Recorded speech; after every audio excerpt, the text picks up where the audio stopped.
a thin ridge or roughness left on forgings by some cutting operations such as slitting, shearing, trimming, blanking or sawing.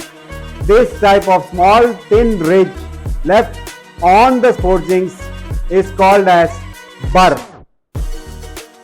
buster or rougher. This is an impression employed in a die when considerable metal movement is required and which precedes a blocker cavity and a finisher cavity. This is also known as breakdown, pancake, scale break, cheese, and this is called buster.